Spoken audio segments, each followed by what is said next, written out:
Earlier, the president of the state chapter of Christians Association of Nigeria, Reverend Nelson Onyeka-Chukwu, said they were at Government House for Salah homage to Governor Aminu Bello Masari. Reverend Nelson Onyeka-Chukwu also congratulated Muslims for a successful completion of Ramadan fast and Salah celebrations. The state Khan president acknowledged the commitment of Governor Aminu Bello Masari towards addressing security challenges in the state. He revealed that the Christians Association of Nigeria has declared 28th, 29th, and 30th of May this year for special prayers and fasting for God to overcome the current security challenges facing the country. The state Khan president observed that in the history of Katsina State, indigenous Nigerians residing in the state never had it so good in terms of justice and fairness like during the administration of Governor Aminu Bello Masari. During the visit, special prayers were offered for Allah's guidance and protection to the security agencies to succeed in the ongoing fight against banditry and other forms of criminalities in the country. Similarly, prayers were offered for God to rescue a pastor who was recently kidnapped by the bandits from Malamfashi local government. From Government House, Katsina, Safiyan Musa Tidinya reporting. The Commissioner for Local Government and Chieftaincy Affairs, Alhaji Umar Gojogojo, has stressed the need for farmers and herdsmen to live in peace with one another for the overall development of the society. Alhaji Umar Gojogojo stated this during a meeting with traditional rulers, religious leaders, representatives of farmers and herdsmen from the Adwa local government area. The Commissioner expressed concern over the lingering issue of farmers-herdsmen clash and called for more peace and stability as panacea towards society development. Alhaji Umar Gojogojo charged the Fulani herdsmen to be law-abiding and support the security operatives to fish out criminals among them to ensure lasting peace. Also speaking, the Shari'a Court Judge in the Adwa local government, Malam Dayana Hassan Ali, spoke on the provision of law for any individual who encroach land and destroy farm produce. He commended the Commissioner for the intervention between farmers and herdsmen and prayed for peaceful coexistence in the state. Other speakers of the occasion include the Galadiman Dawra District Head of Meadua, Alhaji Ahmad Idru Ahmad, and Dangaladiman Dawra District Head of Koza, Alhaji Labarangali. They assure the traditional ruler support to any move aimed at ensuring peace and stability. A two-day technical capacity building training for the implementation of FADMA projects on COVID-19 action recovery has been opened in Katsina. The training organized by the State Office of FADMA program is being attended by implementation officers and facilities of the projects. Details of the report are presented from our studio. Declaring the training open, the Special Advisor on Agriculture, Dr. Abba Yakubu Abdullahi, describes the capacity building program as a welcome development toward ensuring proper implementation of the FADMA project. Dr. Abba Yakubu Abdullahi called for the proper utilization of the $20 million meant for the project to achieve the set objectives. The Special Advisor assured the state government support to the FADMA project to achieve the objectives of the improving agricultural production in Katsina State. The Permanent Secretary said Minister of Agriculture Alhaji Isiaku Ahmad Karopi noted with satisfaction the support of the FADMA project toward actualizing the current state administration restoration agenda of improving agricultural sector. Alhaji Ahmad Isiaku Karopi explained that the state government is determined to work closely with FADMA project to support farmers, especially those affected as a result of emergence of COVID-19 pandemic. The Permanent Secretary called on the participants to make good utilization of the knowledge to be acquired to achieve the desired success. The National Coordinator of FADMA project, represented by Goni Malabukar, said the current program is being run by the state offices for the proper implementation. He commended the state government for its support to the implementation of the project and called for more to achieve the desired objectives. Earlier, the state project coordinator of FADMA Kia Alhaji Masoud Banyi of the project in the state. Alhaji Masoud Banyi expressed gratitude to Governor Aminu Bello Masari for the support and provision of all the logistics to ensure proper implementation of the project in the state. That ends the report. People have been called upon to intensify prayers for peace and stability in the state and the country. A renowned Islamic scholar, Alarama Kalu Habib, made the call in an interview with Kttv Newswin.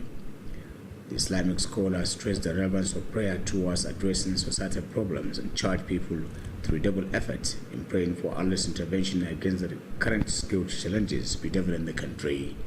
Alarama Kalu Habib expressed frustration over the steps taken by the state and federal government to address the security challenges and called for more from all and sundry to ensure lasting peace.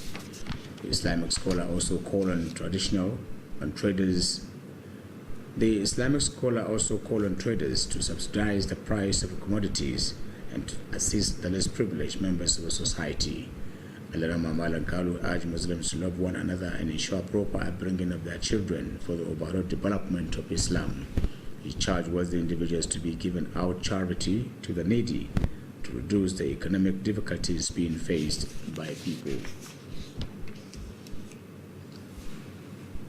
Kaduna State Police Command has arrested a teenager suspected to be treating armed bandits in Kankara local government.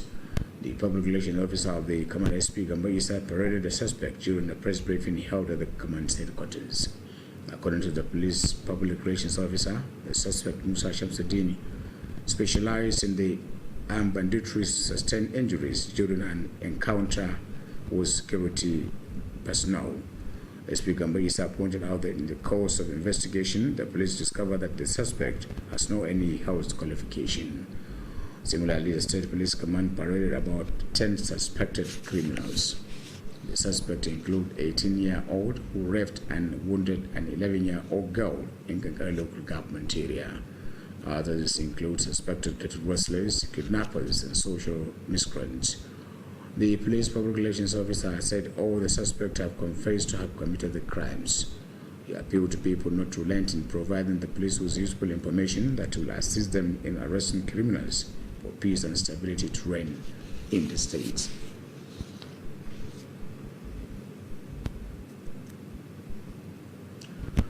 Vehicles and motorcycles repairs are some of the major occupations that provide a means of livelihood to many youths in Katsina metropolis. In this special report, correspondent Ami Mukhtar Usman, who visited Gobrav Garage in the metropolis, takes a look at the prospects of such craftsmanship towards providing job opportunity to teeming youths. The report. The Gobra Motorcycles Repair and Selling Joint was established in the first 40 years. The garage was established by a Katsina-based popular mechanic, late Mani Bagobiri, in 1977 at Mannar Kadabu in Katsina metropolis. The garage was later transferred to its present location at Sabalai quarters in 1982. The garage, which is one of the pioneer motorcycles garage in Katsina metropolis, was mostly occupied by the family members of late Mani Bagobiri, with others who earn a living at the place. The popular Gobra Motorcycles garage make its name in the sales of new and second-hand motorcycles, in addition to the sales of new and second-hand spare parts. As at the time of KTTV's visit to the place, youth and children were seen busy making one thing or the other to enable them earn a living. The chairman of the Gobra Mechanics Association, Alhaji Zubair Usman, who speaks on the history of the place, said over 1,000 youth and children are earning a living at the place. According to him, youth and children who occupied the place have the chance to learn repair, buying and selling of second-hand and new motorcycles. Some of the mechanics and spare parts sellers at the place speaks on the prospects of the business towards improving their lives. They appealed to their fellow colleagues not relent in engaging into the motorcycles repair and spare parts business rather than engaging into social vices. Against this backdrop, there is a need for youth to engage into vocational businesses for self-reliance rather than waiting for a white-collar jobs.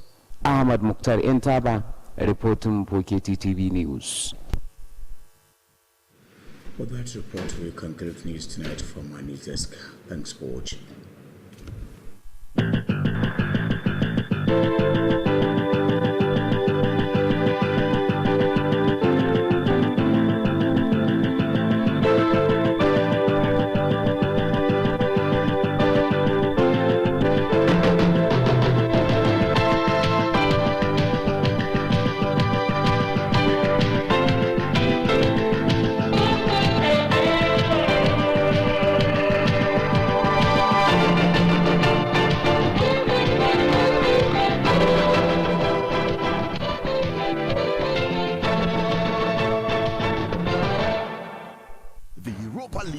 Is here.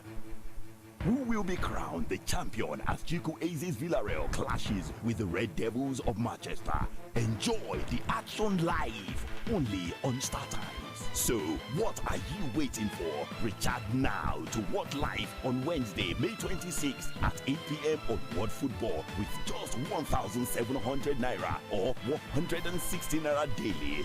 Oh yes, pay 1,700 naira per month or 160 naira daily to watch all matches. You can't or via StarTimes on app for 1,000 naira monthly. In the battle for glory, who takes the spoils? Don't miss the Europa League final only on StarTimes. Recharge now. StarTimes. Enjoy digital life. Kamfanin nan almusiki bencin zanje kwasar gara basa. Kamfanin da ya zarce dukkan sauragun sauki da albarka. Alamun ci gaba yakan fara ne daga ɗaukan matakan kwarai. Al-Musik Ventures, kamfanin sauki da rangwame na Alhaji Musa Ibrahim Captain. Muna muku albishir da cewa mun tanar muku da kayayyakin masarufi iri daban-daban don masu buƙatar saye kaɗan ko tsari. Waɗanda suka hada da shinkafa irin tamu gida mai suna Jamila. Da ta kamfanin Adusa muna da fulawa iri daban-daban, sukari na buhunna, gishiri saman bita, indomi, madara da sauran kayan shayi, complex, biskit na kwali, lemunan sha na roba da na kwali, sabulan wanki da na wanka masu kamshi da kwantar da zuciya. Al-Musik Ventures mun tanadar muku da wurin aje ababen hawa wadatacce gami da matakan tsaro na musamman. Al-Musik Ventures na godiya ta musamman ga daukacin jama'a da suka zo wurin mu don sayan kaya da masu saida mu. Dan kun shawo bayan gidan man dan tukura, tsohuwar yan katako akan hanyar ku ta zuwa Kobran Dorowa. Al-Musik Ventures muna maraba da kowa da kowa sai kun zo.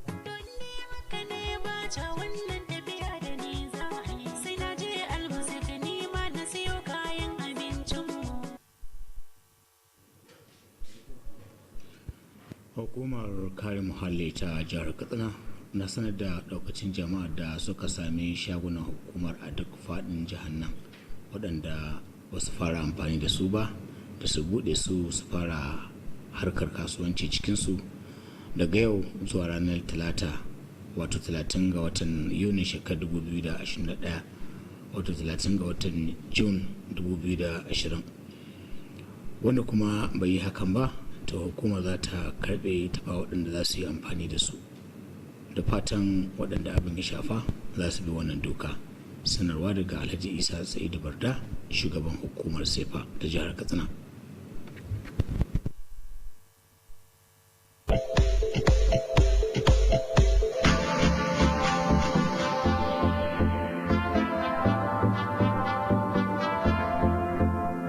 Albishirinku al'ummar jihar Katsina, shin kunnen ku na in biyu ne ku kara da natsuwa ga wani muhimmin sako, ko kun san cewa gwamnatin tarayya ta hannun ma'aikatar kula da jin daɗin al'umma afkuwar annoba da ci gaban jama'a haɗin gwiwa da bankin duniya sun bullo da wani gagarumin shiri na rajistar kawo ɗaukin gaggawa wato Rapid Response Register RRR. An bullo da shirin ne domin a tallafa ma al'ummar jihar nan masu ƙananan sana'o'i kamar direbobi da leburori da sauran masu sana'o'i ƙanana waɗanda jallansu ya durƙushe sakamakon zaman gida bisa ɓullar cutar coronavirus. An yi amfani amfani da wani tsari ne da ake kira remote satellite sensing technology, wato amfani da tauraron dan adam a sararin samaniya wajen hango rukunin gidaje na marasa galihu da suke zaune a wuri guda. Shirin zai gudana ne a wasu ƙananan hukumomin jihar Katsina wanda suka hada da karamar hukumar Daura da Dutse da karamar hukumar Kurfi. Akwai karamar hukumar Matazu da Funtuwa da Sabo da kuma Sandamu. Sannan kuma akwai Safana da Kanke da Dan Musa da karamar hukumar Bakori a mazaɓu 19 da unguwanni 473. Don haka da zarar al'ummar da ke wannan yankuna suka samu sakon karta kwana akan wannan shiri to sai su hanzarta su cike bayanai da ake bukata daga gare su da suka hada da suna da adireshi da jinsi da shekarun haihuwa da lambar zama dan kasa da asusun ajiya na banki da sauran bayanai da za a nema. Jama'a ku sani rajistar ana yin ta kyauta ne kuma wajibi ne a mallaki wayar tafi da gidanka. Haka nan kuma an ware cibiyoyi a unguwanni da abin ya shafa domin taimaka ma masu rajistar shiga shirin. Kar ku bari a bar ku baya. Wannan sako ne daga ofishin kula da rajistar mutane marasa karfi na jihar Katsina wato Soku tare da tallafin ofishin na kasa wato NASCO ginshikin talakawa da marasa galihu.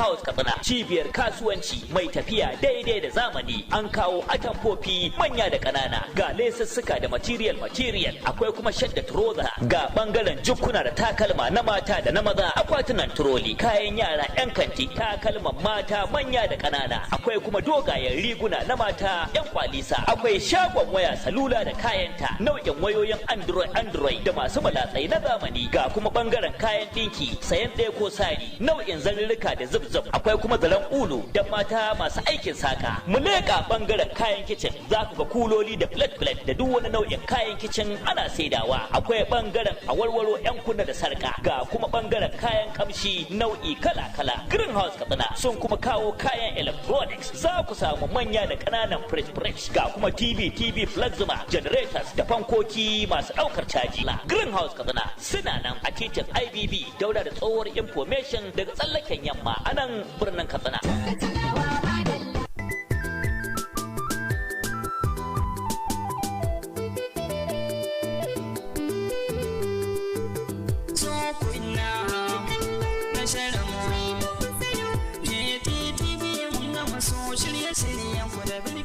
Shirye-shiryenmu sun inganta, masu kallo sun kasaita, ma'aikata kuma sun bunƙasa. Al'amarin baki ɗaya alhamdulillahi. Domin isar da sakonninku na ilmantarwa, faɗakarwa da nishaɗantarwa.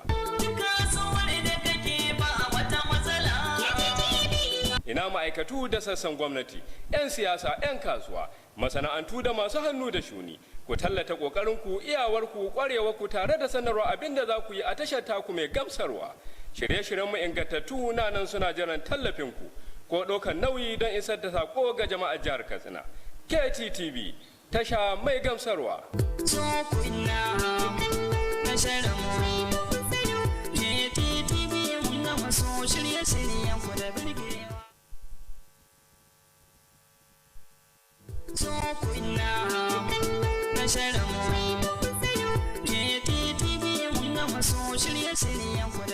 Jama'a masu kallon mu, kuna da damar da za ku iya sauke manhajar gidan talabijin na Kttv a wayoyinku na hannu wato Android da sauran shafukanmu na sada zumunta a wasu sassa na duniya domin ganin shirye-shirye da samun labarai kai tsaye. Sunana Labiru Kabir Kofar Bai, ɗalibi mai karatu a ƙasar Sudan.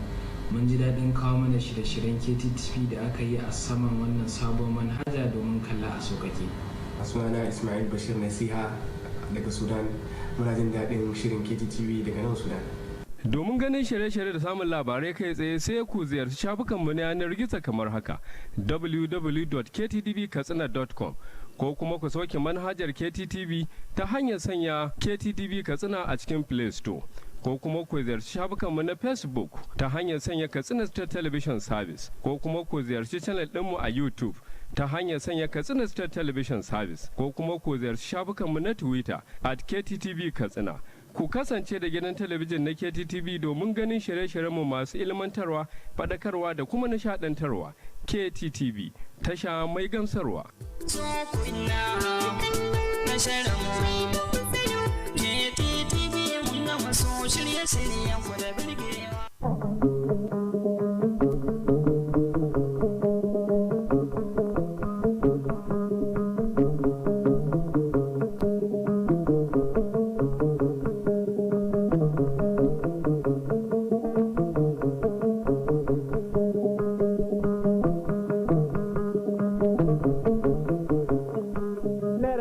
kwaba sabon kuɗi, naira kwaba sabon kuɗi, haba kun je kuɗin Najeriya ba na dai daraja ta kasa da Allah kai mana arziki, sabida wala garin cin gaba ba daɗi.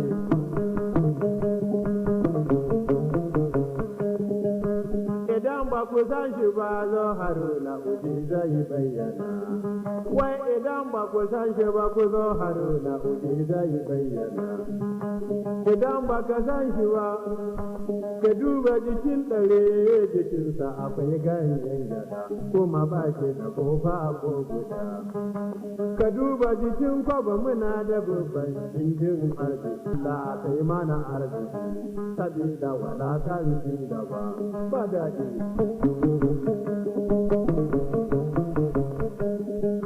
Jikin zizu kuma akwai ƴaƴan koko jikin zizu kuma akwai ƴaƴan koko guda biyu ne aka sa jiki. Ka duba akwai kwakwa biyu su ma kuma in baka san su ba. Ka duba jikin dala jikinta akwai dalar gyaɗa jikin dalar kuma saman dalar kuma wallahi akwai ƴaƴan gyaɗa. Idan ka kirga guda biyar amma haka na jikin dalar Allah kai mana arziki sabida wadakancin gaba babu daɗi.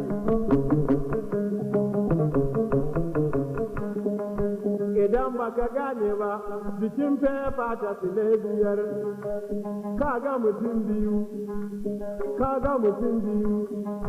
ka gansu a ɗatsaye suna ta aikin katako jikin fefa ta sile biyar a jikin naira guda idan baka santa ba jikin naira guda jikinta akwai dalar gata akwai wasu lebura kowanne kansa akwai buhu amma a cikin naira guda idan baka gane ba don maka gargadi idan baka san su ba jikin naira biyar fentinta da kore dan kadan kuma kaga mutum guda da singilati wuya ka ganshi a durkushe hannunsa akwai adari yana ta aikin kwakwan nan ta banza amma a jikin naira biyar Allah ta yi mana arziki sabida wani ganin gaba ba daɗi.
The Europa League final is here. Who will be crowned the champion as Kttv Villarreal clashes with the Red Devils of Manchester? Enjoy the action live only on StarTimes. So, what are you waiting for? Recharge now to watch live on Wednesday, May 26th at 8 p.m. on World Football with just 1,700 naira or 160 naira daily. Oh yes, pay 1,700 naira per month or 160 naira daily to watch all matches. You can't go wrong with StarTimes. Get connected for 1,700 naira monthly or via StarTimes on app for 1,000 naira monthly. In the battle for glory, who takes the spoils? Don't miss the Europa League final only on StarTimes. Recharge now. StarTimes. Enjoy digital life.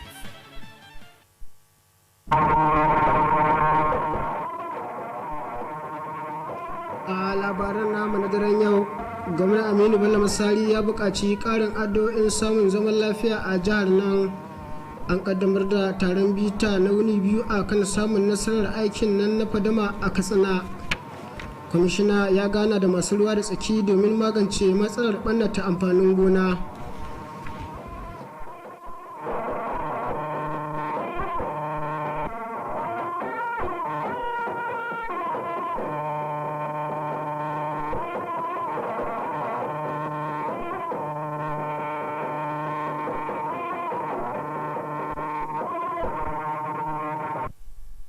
Hausa wanda ne Muhammadu Rabi'u Gafai zan karanto. Gwamna Aminu Bello Masari ya yi kiran ƙarin addu'o'in neman zaman lafiya a jihar nan da ma ƙasa baki ɗaya. Alhaji Aminu Bello Masari ya bayyana haka a lokacin da ya karɓi ƙungiyoyin Kiristoci na ƙasa reshen jihar Katsina wanda suka kawo masa wata ziyara a ƙarƙashin jagorancin shugaban ƙungiyar Rabaran Nelson. Wakilinmu na fadar gwamnati Sufiyanu Musa na ɗauke da ƙarshen rahoton. Gwamna Aminu Bello Masari ya danganta yin addu'a a matsayin babban makami kuma ginshiki da ke magance kowace matsala da ke fuskanta al'umma.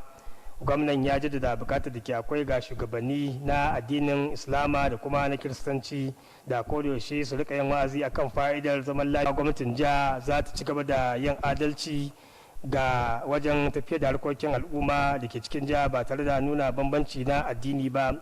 Alhaji Aminu Bello Masari ya kazalika ya yaba da hangen nesa da kuma shawarar da shugabanni na kungiyar Kiristoci ta ƙasa suka yanke domin ganin sun gudanar da addu'o'i na musamman don Allah ya kawo ƙarshen kalubalen tsaro da ke fuskantar jiha da kuma ƙasa baki ɗaya.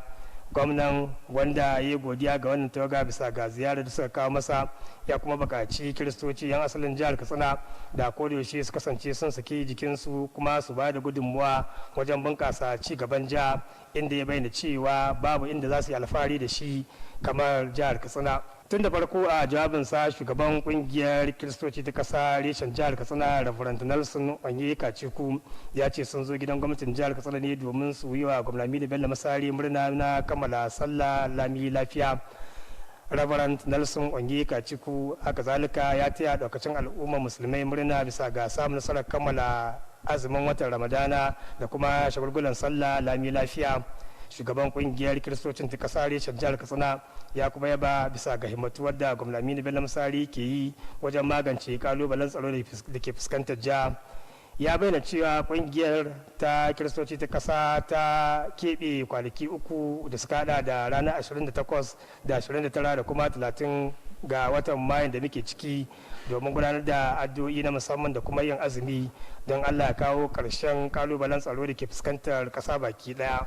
Shugaban kungiyar Kiristocin ta ƙasa ya lura da cewa a tarihin jihar Katsina 'yan ƙasa mazauna cikin jihar Katsina ba su taɓa samun adalci da kuma kulawa ba kamar yadda suke samu a wannan mulki na gwamna Aminu Bello Masari ba. Da lokacin wannan ziyara an gudanar da addu'o'i na musamman domin Allah ya jagoranci ga jami'an tsaro don samun nasara akan yakin da suke yi a halin yanzu na cikin ƙasar nan. Haka zalika an gudanar da addu'o'i domin Allah ya ceto wani fasto da aka sata kwanan nan wanda ɗan bindiga daɗi suka garkuwa da shi daga karamar hukumar malumfashi. Daga gidan gwamnati Sufiyanu Musa Tudun iya ɗauke da rahoton.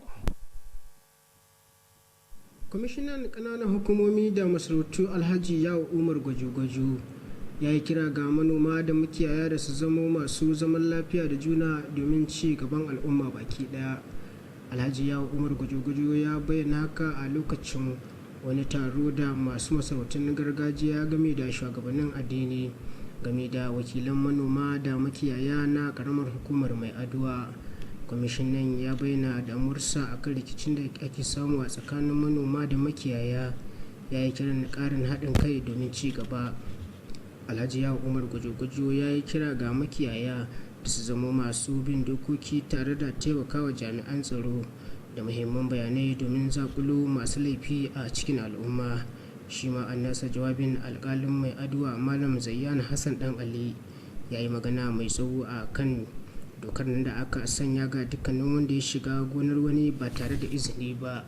Ya kuma yaba da kokarin kwamishinan akan kokarinsa na tabbatar da zaman lafiya a tsakanin manoma da makiyaya tare da kiran dorewar hakan. Sauran waɗanda suka maganta a lokacin taron sun hada da galadiman daura hakimin mai aduwa alhaji abdulkadir ahmad da kuma galadiman daura hakimin guza alhaji labaran gali. Sun kuma sha alwashin ba da dukkanin goyon baya da haɗin kai daga masu masarautun gargajiya domin kwalliya ta biya kuɗin sabulu. An buɗe taron bita na wuni biyu a kan samun nasarar shirin nan na aikin fadama a Katsina. Taron wanda ofishin shirin na Katsina ya shirya ya samu halartar masu ruwa da tsaki na ayyukan daga bangarori daban-daban. Ga kuma ci gaban rahoton daga ɗakinmu na shirya labaru. Da yake buɗe taron bita mai ba gwamnati shawara na musamman kan inganta harkokin noma, Dr. Abba Yakubu Abdullahi ya bayyana wannan taron bita a matsayin abin da ya zai daidai da lokaci talakawi da irin bukatar da ke akwai na ba da gudunmawa domin samun nasara na wannan shiri na fadama nan jihar Katsina. Dr. Abba Yakubu Abdullahi ya kira ga tabbatar da an kyakkyawan amfani da kuɗaɗe na wannan shiri dala Amurka miliyan 20 wanda hakan zai ba da gagarumar gudunmawa wajen samun nasara na wannan shiri. Mai ba gwamnati shawarar na musamman ya kuma ba da tabbacin gwamnatin jihar na ba wannan shiri na fadama dukkanin goyon bayan da ake bukata domin kwalliya ta biya kuɗin sabulu na inganta harkokin noma a nan jihar Katsina. Babban sakatare na ma'aikatar harkokin gona Alhaji Isyaku Ahmad Karofi ya nuna gamsuwa bisa ga yan goyon baya da wannan shiri na fadama ake ba gwamnatin jihar Katsina kokarinta na inganta harkokin noma a kowane mataki a jihar nan. Alhaji Isyaku Ahmad Karofi ya bayyana cewa gwamnatin jihar Katsina ta himmatu wajen yin aiki kafaɗa da kafaɗa da wannan shiri na fadama domin tallafa manoma musamman sakamakon ɓallar cutar COVID-19 wanda ta shafi manoma a faɗin ƙasar nan. Babban sakataren sai ya kira ga mahalarta wannan taro da suke kyawun amfani da ilimin da za su samu a lokacin wannan taron bita domin a cimma nasara. Jami'in da ke kula da wannan shiri na fadama na ƙasa wanda ya samu kincin goni malabukar ya bayyana cewa wannan shiri a halin da ake cikin yana tafiya ne a dukkanin jihohi inda suke kula da wannan shiri ba tare da tsoma baki na ofishin na ƙasa ba. Sai ya gode ma gwamnatin jihar Katsina bisa ga yan goyon baya take ba wannan shiri na fadama inda ya kira ga ƙara tallafa ma wannan shiri domin ya cimma nasara na kafa shi. Shi ma da yake jawabi jami'in da ke kula da wannan shiri na fadama nan jihar Katsina Alhaji Mas'udu Banye ya bayyana cewa an shirya wannan taron bita ne domin faɗakar da mahalarta wannan taro akan da za su kyakkyawan amfani da ilimin da za su samu domin samun nasara na wannan shiri a nan jihar Katsina. Alhaji Mas'udu Banye kuma gode ma gwamnan jihar Katsina Alhaji Aminu Bello Masari bisa ga irin samar da dukkanin kayayyakin da ake bukata domin tafiyar da wannan shiri a nan jihar Katsina inda ya sha alwashin yin aiki tukuru da masu ba da aiki domin samun nasara na wannan shiri. Harsha rahoton kenan. An yi kira ga al'umma da su zamo masu yin addu'o'in zaman lafiya a jihar nan da ma ƙasa baki ɗaya.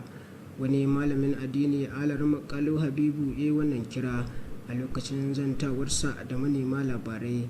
Malam Kalu Habibu ya maganta a kan muhimmancin addu'a wajen magance matsalolin da ake fuskanta tare da yin kira ga al'umma da su tukufa domin addu'o'in zaman lafiya a jihar nan da ma ƙasa baki ɗaya.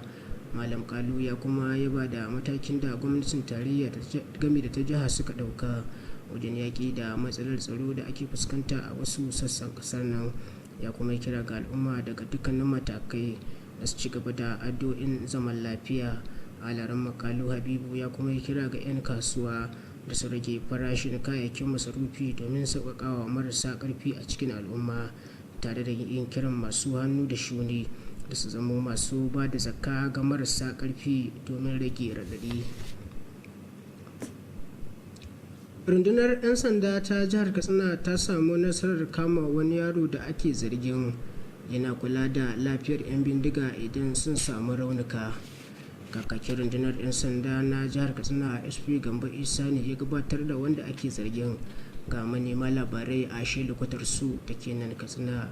Da yake jawabi ga manema labarai, gambo isa ya bayyana wanda ake zargin mai suna musa shamsuddin, wanda ya shahara wajen yi ma 'yan bindiga magani a dazuka. Ya kara da cewa bincike ya nune wanda ake zargin bai da wata takardar shida ta kammala karatun likitanci.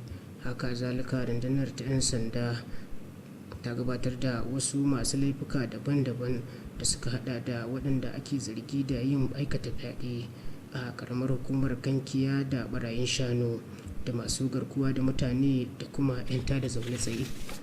Kakakin rundunar 'yan sandan ya bayyana cewa da su zama masu ba da muhimman bayanai ga jami'an tsaro domin kwalliya ta biya kuɗin sabulu. Ya kuma karar cewa akwai buƙatar ƙara yin addu'o'in zaman lafiya a jihar nan da ma ƙasa baki ɗaya. Gyaran motoci da mashina na daga cikin sana'ar da ke ba da gudunmuwa wajen rage zaman banza ga matasa a ƙoƙuwar Katsina. A wani rahoto na musamman, wakilinmu Ahmad Mukutar Yantaba, wanda ya ziyarci garejin Gobirawa da ke nan Katsina, ya yi duba a kan yadda sana'ar ke ba da ayyukan yi ga matasa. Ga kuma rahoton.